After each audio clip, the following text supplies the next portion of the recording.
Hello everyone! Welcome to Public Health Insights Q&A, where we'll be answering your questions, providing you tips for finding practicum placements or internships, and ultimately all the information you need to choose a practicum program for your public health and global health journey. This is the Public Health Insight Podcast. My name is Gordon, your host for this live Q&A, and I'm joined by Lashawn, Bindra, and Purva. Now, where we're going to start is a lot of people wanted to know about what are some of those most important factors to consider when deciding to choose a practicum.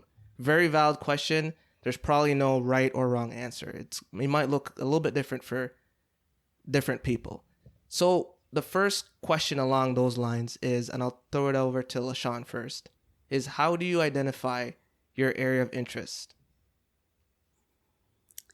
Yeah, this is a very important question that I get all the time. People are wondering what they are interested in. And I think that it's really a tough question to answer because it really depends on your kind of upbringing and your career trajectory into public health or global health. So a great place to start off is, what things have you liked in the past? Are you currently volunteering in specific positions? Are you working on the side and focusing on a specific area in global health? So those are specific areas that you could glean from to get that insight.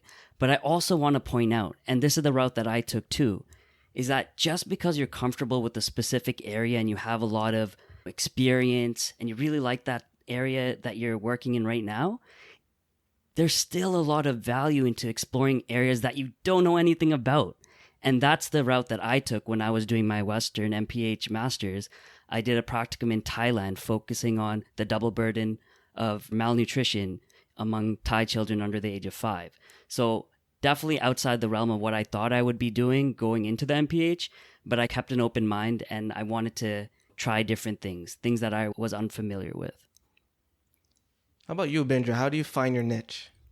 I think just to add on top of what Lashawn already said, it's good to also pick things that are within your interest, but it's completely okay to pick things that you might not even be interested in. So say you end up picking a practicum and you don't like it. I think that's very useful because then you know what you don't like. And then you can figure out that, okay, this is not the route I want to take. I want to explore something else. So even if currently you're a student and you don't know, you're picking between different things to do and you don't know what exactly you want to go into, you might end up figuring that out after you do your practicum, and you might completely hate your practicum experience and realize that I want to do something completely differently. I think that's completely okay because the whole point of a practicum is that it's meant to be a learning experience. And so either way, if you don't end up liking the content area, you're still going to gain a lot of skills out of it. And so really focus on, in addition to just one of the factors being whether or not you like the area of interest, also focus on what kind of skills do you want to develop. And those skills will be really valuable in terms of making you more employable for after your practicum as well. How about you, Purva? What's your thoughts on this whole interest thing? Yeah, what I did is I looked back at the courses that I thought were really interesting to me during my undergrad. So I had taken a course that looked at the social determinants of health, and it really, really made me interested in it. And it was something that I had not learned throughout undergrad. So I knew that going into my master's, that was an area that I wanted to make sure I was focusing on. So I already knew I had an interest in it, or at least it was something I wanted to learn more about. And so there was a natural eagerness to learn everything I could, which is always so helpful when you're going into a practicum. So you're stepping into a new area, but you're also going in with a learner's perspective where you're going to be open to learning new things. And you're just going to, you know that you already like it because you've had a slight introduction to it already. I will also say that throughout your master's or your program, whatever you're in, you will have the chance to explore a lot of different topics. The professors will give you a whole bunch of varying articles to read. You'll be talking about topics in health or whatever that will be so different from one another, and you will find that you will be naturally inclined to learning something more easily than something else. So for example, I did not go into the business management stream that Lashawn did. I went into the health equity one because for me, I naturally gravitated towards it. So I knew that a practicum in that would come to me naturally and I would excel in it because it was something I was interested in. So those are just some things to think about as well. Mm-hmm. And when they talk about not liking something, it doesn't mean that the whole experience goes in the garbage. So if you went and did, for example, I wanted to learn, not me for just an example, if you wanted to learn more epidemiology, biostatistics on the job, you might go for a data analyst job. You might hate it. But the takeaways are those transferable skills that you can apply to a health promoter position, policy analyst position. So even if you get less than ideal experiences, there's still those transferable skills that you can get. So it's your job to maximize essentially whatever practicum you get and leverage it into something that you actually want. And another point I wanted to make about interests, you could look at interest in terms of topic area, so whether child and maternal health, or interest in terms of developing skills. So let me ask the three of you about that skills component, because we did get a question on skills. So going into a practicum, what is your mindset in terms of the skills that you want to develop for your career? And I'll start again with Purva. Yeah, for me, I knew that I wanted to go into, I had two ideas that I was focused on. Either was project management, where I was looking at different research projects or various programs within an organization, or policy development. Those were the two that I was interested in when I was doing my master's. But I also knew that I wanted to be working at an NGO or a nonprofit. So that really helped me narrow down the places that I was looking to, or the organizations I was specifically focusing on. So I was not really looking at Government of Canada applications or postings that were being put out, because that's not what I wanted to be working in. So having that, focusing down on the type of organization you want to be building skills in, so you can create those connections that you'd want, but also what type of skills you can easily bring in. I have a good people skills, something comes easy to me. So project management was something I knew I'd be good at, and I wanted to be able to take that into the workforce after graduating as well.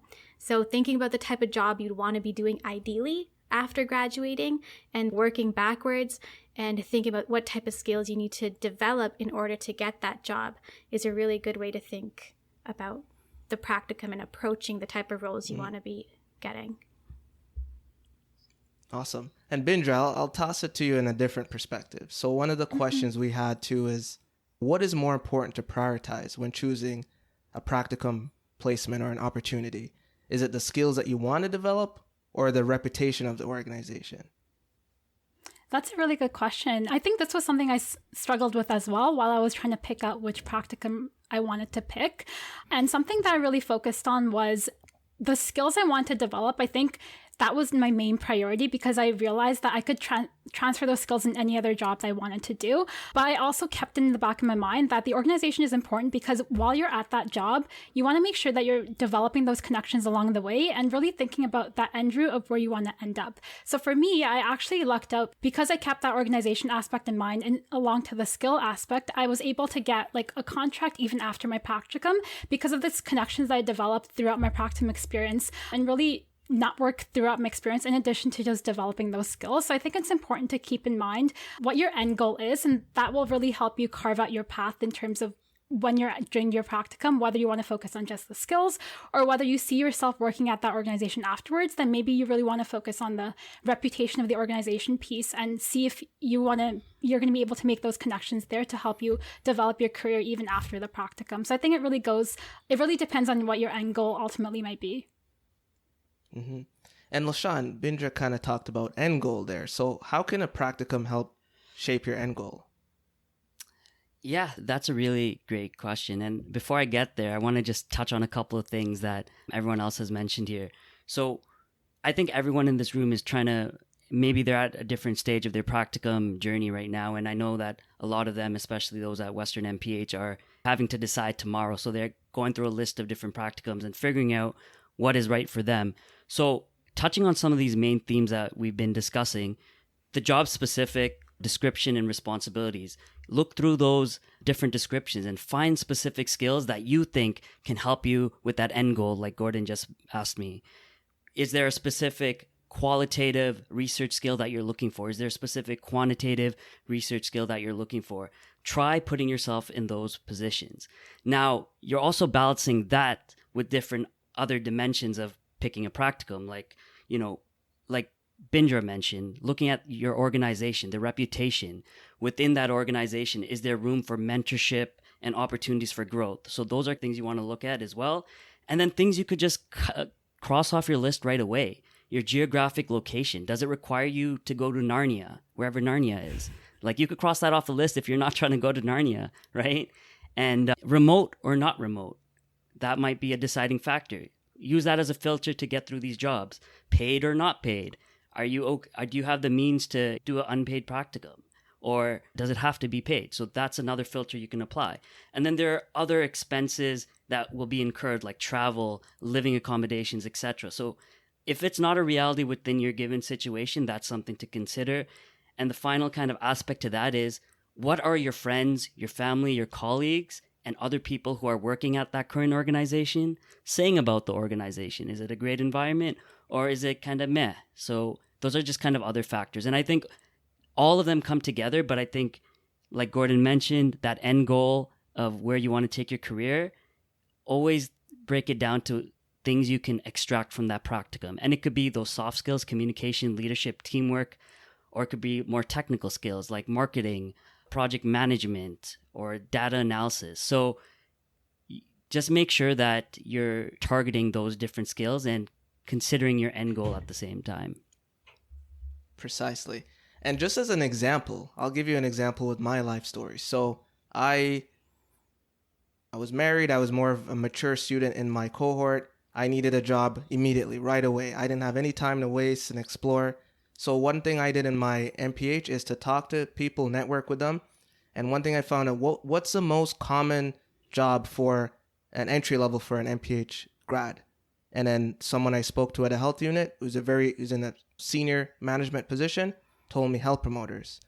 So basically, I tailored my practicum experience to get health promotion skills, which ultimately got me the job that I now have. So if your goal is to, people have different goals, whether it's interests, whether some people need to put food on the table, if you need to get kind of employment right away and then figure it out as you go. The key thing here is to find out what is your ideal situation. If it's a certain job, you make sure you network to find out what's required and then tailor your practicum experience to that. So that leads nicely into our next section here, which is around how to find a practicum placement. And we've got a lot of questions around what are some of those best practices you can use to secure a co-op, internship, or practicum placement that's aligned with those interests that we just spoke about. So I'm going to toss it over to Bindra first to get us started. So first of all, when's the best time to apply? And even what are those best practices to do that? Application and searching. For sure. So I think in terms of the best time to apply, this goes for any application you do. Try to do it as early as you can. I think for me personally, when I was applying to summer practicums, I started like in the beginning of the year in January, trying to keep a lookout for any postings that were coming up. And most of these postings for practicums in the summer, I would get directly through my school. So really make sure to ask someone within your department. I'm sure there's already postings coming to you in terms of students that they're hiring for practicums coming up. So keep a lookout for those and make sure that you're getting access to those right away. Something I also did personally was apply externally outside of just the internal postings that we were given as a student. And how I did this was I went about it in two different ways. So one, I kind of like set up informational interviews with organizations or companies that I was really interested in. And I would find these people through like previous networking that I did on LinkedIn, just randomly cold call certain individuals that I thought that I could potentially see myself working at. And that really helped for me to just feel of what kind of jobs are out there, what kind of people I could be working with, and just really explore the opportunities that are out there that I may not be given through my internally through my school experience. So I think that's something really important to do. And another thing I also did was I would go on different organizations' job feeds that they usually have. And I did something, I don't know if many of you know this, but there's this app called an RSS feed, or you're able to basically set up notifications that you can get whenever a job is posting on any website. You can basically get a notification pop up on your phone to the organizations that you're really interested in. And so I did that for all the different kind of public health units because that's where I was really interested in. And anytime they would post a job posting for like a practicum student or anything like that, I would directly get it popped up on my phone so I don't have to manually go and check every time. And that really helped in terms of staying up to date with all the postings that are coming up. So those are some of the strategies that I used. Awesome. So that's great. And you find the job or the practicum placement that you're interested in, and people get a little cold feet in terms of reaching out to people, or organizations. So LaShawn, can you talk us through what are some of those methods that we can use to reach out to organizations or people who might be able to give us more information about the practicum or to ultimately give us a practicum? Yeah, I think to even start off that conversation, the most important thing is you don't want to go in to any of these interactions or these requests without being informed about what you're getting in, right? So I'm not going to go to a research assistant position talking about malaria, bed nets, and not know anything about it, right? You want to have some sort of backing in what you're trying to approach here. So do your research, read different papers in the literature. You could go on the WHO website or just learn more about it. Everyone here, I'm assuming, has had some experience going through some sort of literature at some point. So use that to your advantage. You're an expert in delving through this information, so use that. I want to point out, because this is a question I get a lot too, and it's related, is we're talking about ways to find a practicum, and oftentimes people say LinkedIn, which is super valuable, and I could do a whole nother talk on how valuable LinkedIn is, but I'll spare you all that. But for example, when I was applying to my practicum placement, I actually got offered 2 different positions at WHO and PAHO, and I didn't end up accepting it because of the pandemic. It caused a lot of issues with being able to go there physically, but a lot of you might be wondering, how do you get these types of positions without using LinkedIn, right? And how do you even find that contact information? Well, I'll tell you the secret. One of the things that I use is basically going on the website. Sounds obvious, but a lot of people don't do it.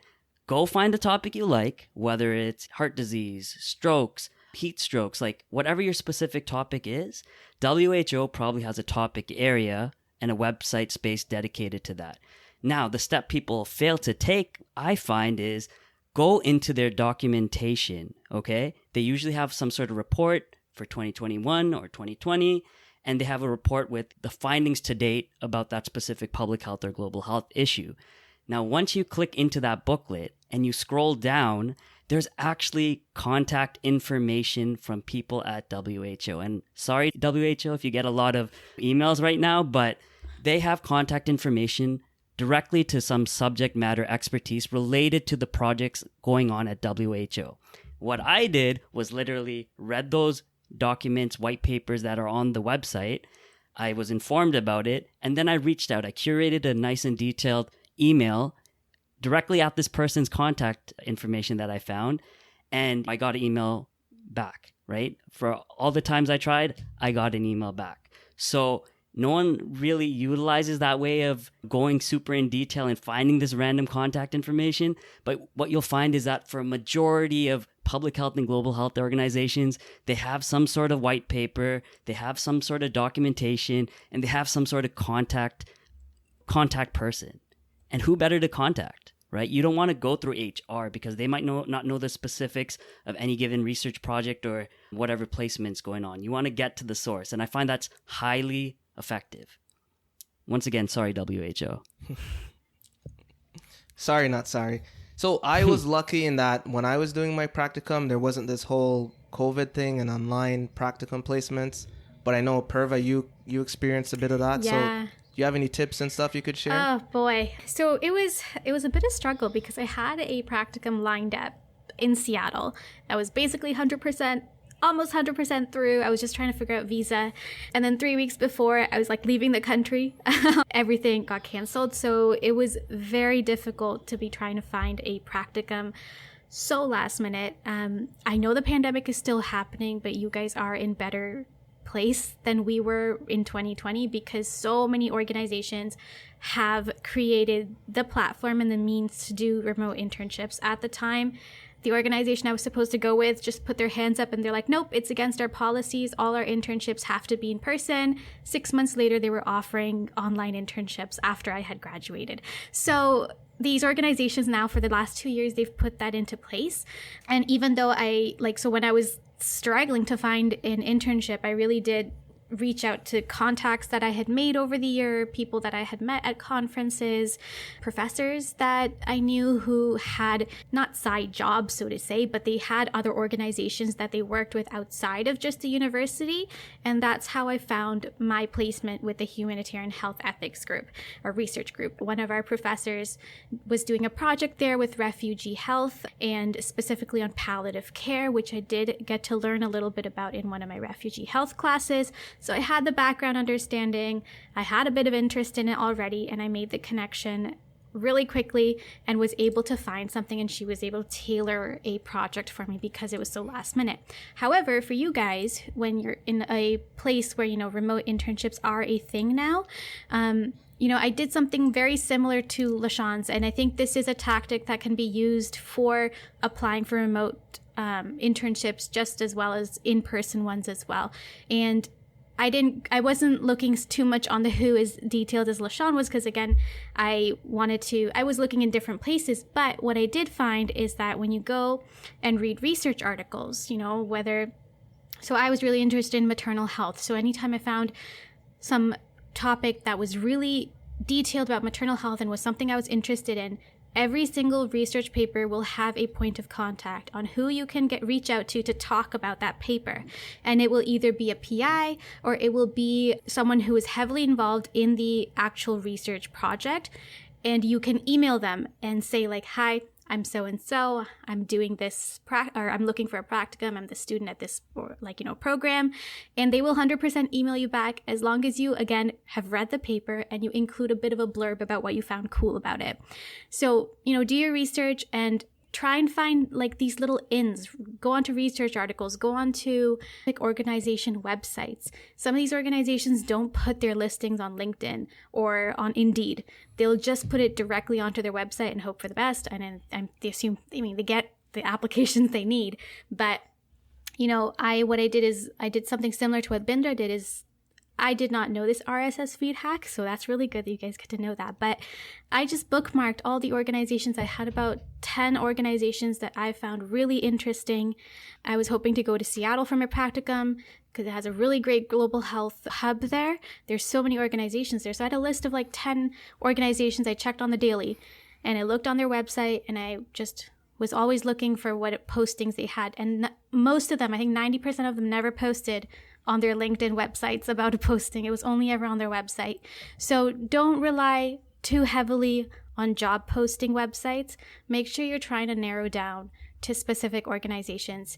And I can guarantee most of them have online practicum and internships in place now, whereas they didn't in 2020. So that shouldn't be, so these tips that LaShawn, Bindra, Gordon, and I are giving you, they can be applied for both online practicums and for in-person practicums because the application process is still very similar for both of them.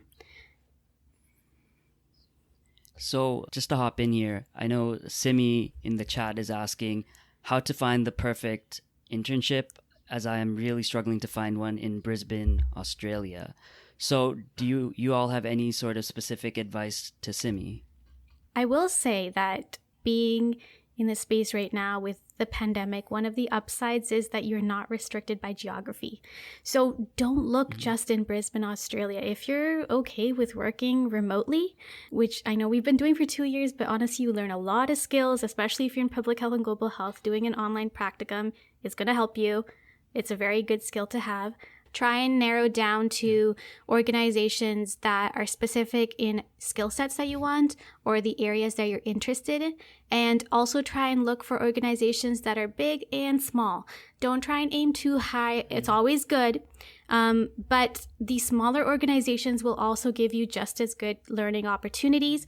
Oftentimes, because they have smaller teams, you'll be able to learn a lot more because they'll be able to put more responsibilities onto you because they don't have as many people. So there's always a pros and cons to working in smaller organizations.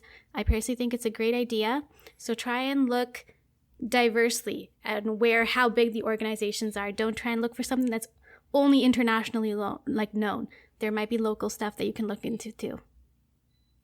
Yeah, and what I would also add to that, and applicable to everyone in here, use those warm contacts. So you are already connected to a huge network of people, whether it's your colleagues, your professors, your teachers, your parents, your family members.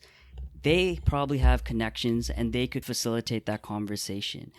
So definitely take advantage of that. And I know it might seem redundant or not necessary, but a lot of the positions I've received was through networking. So just you using that your immediate network. There's so much value in that network that you've been curating, cultivating over the last few years. So Don't and I underestimate know it's nerve-wracking. I've been there. I am such a nervous person in terms of cold emailing, cold contacting.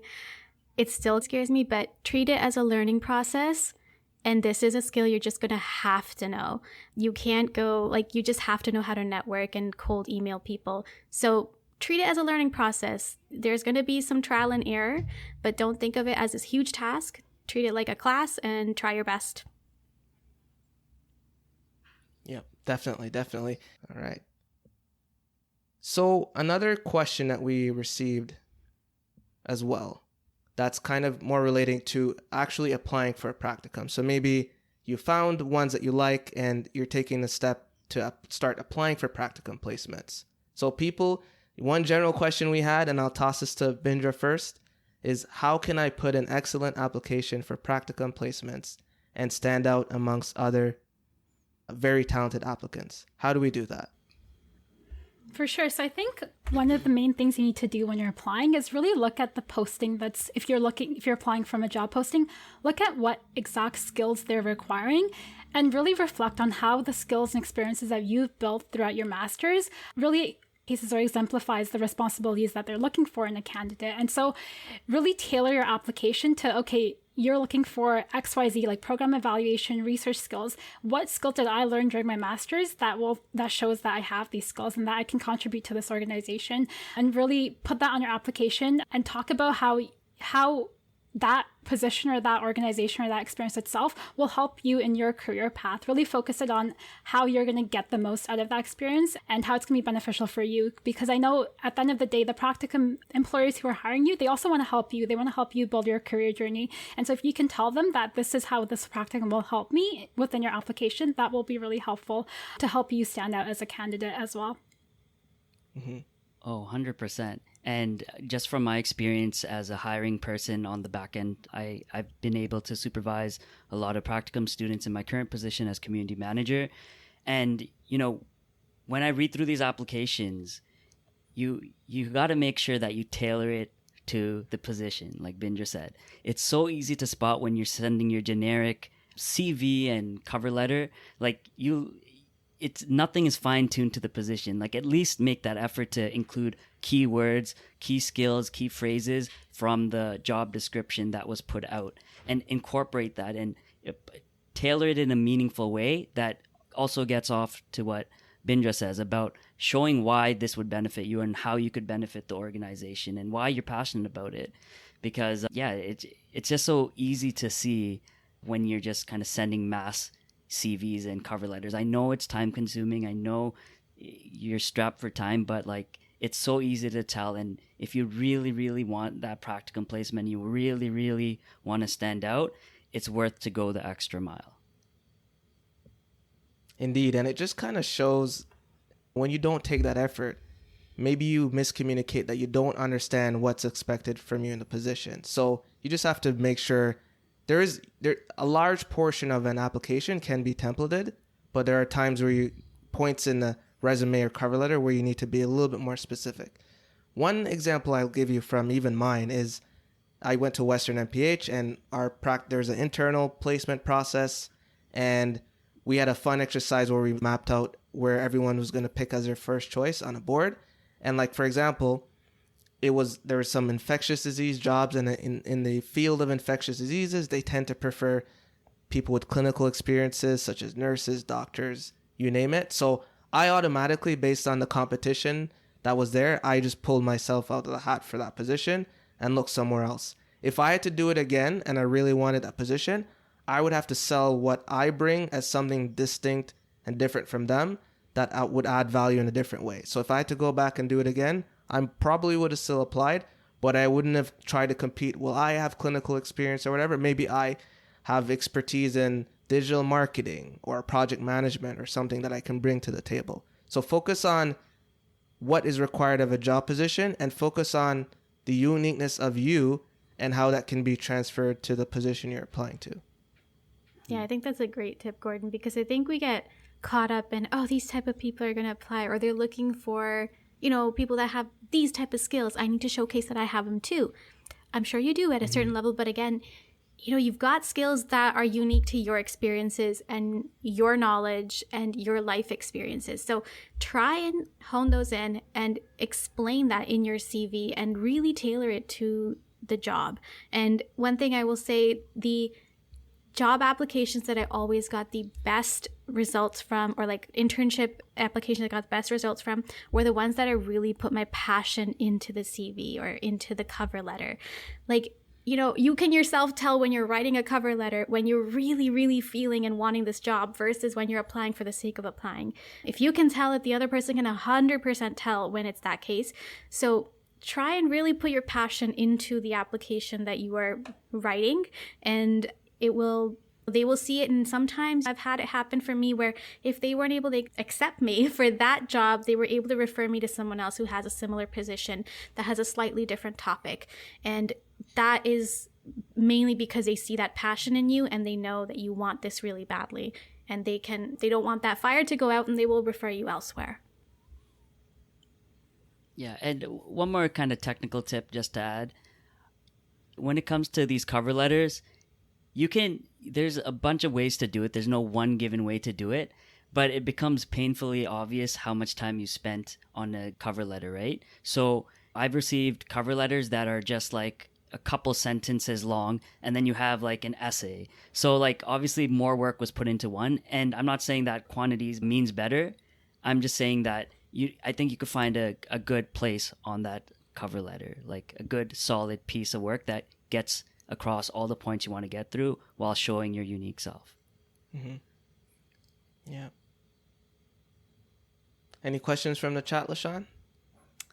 Yeah, so we have a question here. So for those who have successfully cold contacted Practicum opportunities, I was wondering how you can respectfully decline placements once you have made your choice.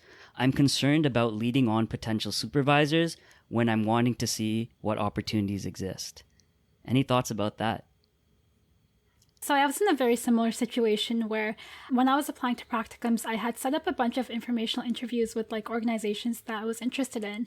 And so when I had these options to choose from them, I had to obviously decline the ones I didn't want. And in order to do that respectfully in a way, I made sure to really tell them, let them know how interested I was to still work in the organization and why that opportunity appealed to me in the first place, and that I still want to maintain that connection afterwards. But I gave them the reasons for why I was choosing a different opportunity and why that specifically would help my career path. And I think if you tailor it to, this is XYZ are the reasons why it's going to help me tailor my career path, but I'm still interested in staying connected with you down the road at a later time, they really are going to not look down on that at all. They'll really respect your decisions as long as you're able to maintain that connection with them. I think that's completely okay. So I think it's really important about being really transparent and clear with them and not really leading them on, letting them know that you have a bunch of options that you're deciding between, and they're not the only ones that you're interested in. Yeah, I feel like there's a weird asymmetry in like getting back to people. Like from the employee's end, they don't necessarily get back to you and say you don't get accepted or whatever, you're accepted, and you often don't know, and you get ghosted. But I think what Bindra and I are suggesting is you shouldn't ghost people, especially if they gave you an offer and you've been in contact. Be as open and as transparent as possible, and let them know how you're thinking. Obviously, there's a time and place to make a decision. So once you know and you decide on what path you're going to go through, make sure you follow up with those other contacts and let them know. Just be polite and honest, and they'll understand. And give them a compliment of how important their work is.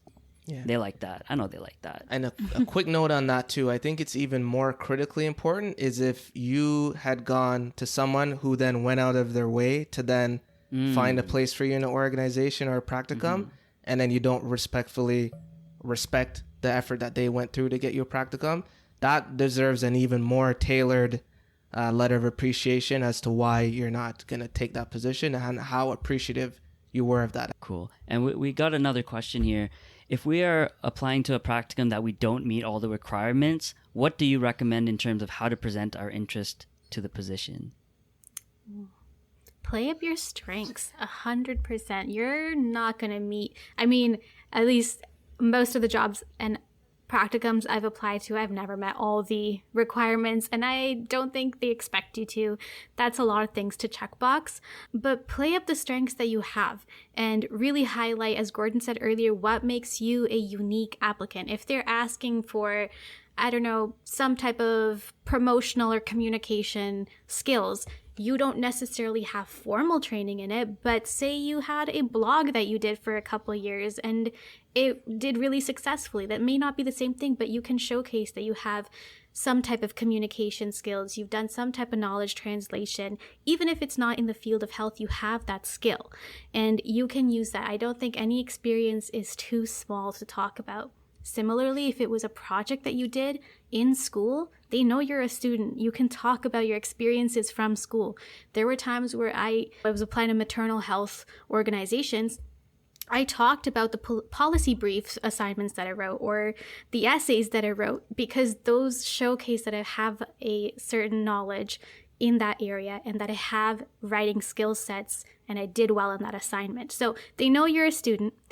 They don't expect you to be some professional who has 5 years of experience, and it's okay if you don't check mark everything, but really showcase the things that you do check mark, plus bonuses that they don't have in their listing that make you different from everyone else. Yeah. And in order to, this is a little bit contrary to what Purva mentioned, but yes, I completely agree with what Purva mentioned. So there are situations where a requirement is a requirement. So if there's a specific position that requires a nurse, and it literally says nursing degree required, whether it's for a job or a practicum placement, it pretty much means a nursing job is required, either from a legal perspective, like there's unions and stuff involved in some cases and organizational policies, or whether it's just a strong preference. So you have to decide how much effort you want to put in those more unlikely situations. I'm not saying it's impossible. It's just unlikely if you want to sort of prioritize your time. But in terms of the experience side of things and the skills, like what Purva was referencing, you just have to think through what you've done in your previous work, your education, and see how you can relate it to a specific position. So probably the most important question. So what were some of the skills acquired in your master's? So through the educational experience of being in a classroom or the practicum itself that you use to transition into your career that you're in now. So LaShawn, you look super excited to answer, so I'll start with you. Okay, so I would have to say the soft skills. So being able to interact with people, different backgrounds, different opinions, different ideas, and have that kind of respect and humility when having these interactions, because you're going to talk to different people in public health and global health, and they're going to come from different places. And you have to be able, despite that difference, to work together and solve a common problem. So it can be frustrating, it can be confusing, and you can be like, hey, I don't want to do this crap anymore. But remember why you're doing it. You're in public health and global health for a reason. It's not meant to be easy. There's a lot of hard work that has to be done and is being done by a lot of public health and global health professionals. And if it was easy, everyone would do it. But this is one of the challenges we have as public health and global health professionals. So those soft skills, conflict resolutions, being able to talk to people, understanding how to communicate with others, leadership skills, teamwork skills, those are all things I use every day. And it gets even more complicated during the era of COVID-19 and working globally, right? I'm communicating with stakeholders from different parts of the world, India, China, Iran, Pakistan, Sri Lanka, everywhere. So keep in mind different time zones, keep in mind different cultural nuances. So I would have to say those soft skills are super important. And I think, and I know that within these master's programs that you are doing, you will have the basic science, the basic public health, global health foundations and fundamental to tackle any public health issues that are to emerge in the future. You have the critical thinking skills already to learn about the next pandemic that we don't know about, right? You will learn that. You have the skills. You've learned a lot. So those soft skills are super important. For sure. Without a doubt. Bindra, what do you got for us? I completely agree with LaShawn. I think in addition to just those technical skills that you all are probably learning in class, the soft skills are the most important thing when it comes to actually applying those technical skills on the job itself. But I think I'm going to speak more to not the skills that I learned, but more so the mindset I had in terms of being a practicum student. I think it's really important to be open-minded and be willing to go out of your comfort zone when you're doing your practicum. I think for me personally, I was given a lot of projects or a lot of different tasks that I had no experience with, I wasn't familiar with, I didn't even know if I would like. And so I was really open to these new opportunities and to learning new skills or different experiences that I didn't even know I would learn or be able to do. I think really having that open mindset is so important as a practicum student because you don't know what you don't know or you don't like, and you're able to learn that and really build those experiences throughout your practicum experience. I think having that mindset is, for me, I think it's the most important thing in addition to just those soft skills that LaShawn mentioned. Absolutely. Purva. Yeah, no, 100% to both the points, for sure. One thing that I can definitely say, especially in the time of COVID, online, remote, and like virtual types of workspaces are here to stay, whether organizations will remain remote or if they go hybrid. So really try and engage in the online platform. I know you guys have been doing it in school, but like an online platform for work is quite different. You speak differently. You're going to be sending out a lot of formal emails. Those type of technical skills are really good to make sure you're fostering, and they might seem small, but like they're things that will always put you a little, like someone might look at you a little differently if you have a really well way of presenting to yourself virtually, or if you send really nicely tailored emails that showcase everything you want to say, but in a concise manner. And these are things you will pick up as you're doing your practicum. It won't be things that you may necessarily be doing in school, because the way you email, the way you talk is so much more informal when you're in school versus when you're in a practicum or in a workplace. So that's a skill that I definitely think you can carry forward. But just to kind of also emphasize LaShawn's point about the soft skills, especially if you're working in a global setting, that cultural understanding of everyone that you're working with is so important. I don't necessarily work with people all over the world that like LaShawn does, but I speak to people from a whole bunch of different cultural backgrounds. They all live in the GTA, but I work with people who are Pakistani, Indian, they are maybe Aboriginal. So even if you don't work in a global organization, that skill set's going to be important to you, because not everyone's going to have the same experiences as you or is going to be speaking the same language as you. So that skill set is 100% something you're going to be taking forward no matter where you're going to be going or working after your practicum. Thanks for that.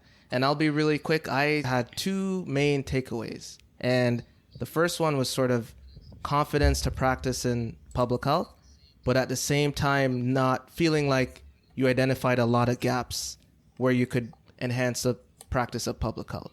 So confidence, what I mean by that is we did a lot of presentations in our practicum. I was not a good presenter. I was a pretty shy public speaker, not something I was very interested in or good at. That's something that over time, it became like a second nature. So that's one core skill that I learned from my MPH. In terms of what we don't know, I think the biggest thing I learned from my MPH is how much we actually don't know and how much we actually don't do. So LaShawn and I, in Bindra and Purva in various capacities, you finish school, that's not the end of your learning. You have to continue trying to figure out what are those gaps, where your strengths are, what are your weaknesses as an individual, what are the weaknesses of an organization, and what are the weaknesses of the field, and basically taking actions to bridge those gaps. So that's kind of the main things I learned from that practicum and my Masters of Public Health experience. Thank you for listening to the Public Health Insight Podcast, your go-to space for informative conversations, inspiring community action. If you enjoy our podcast, be sure to subscribe and leave us a rating on Apple Podcasts or Spotify. See you in the next one.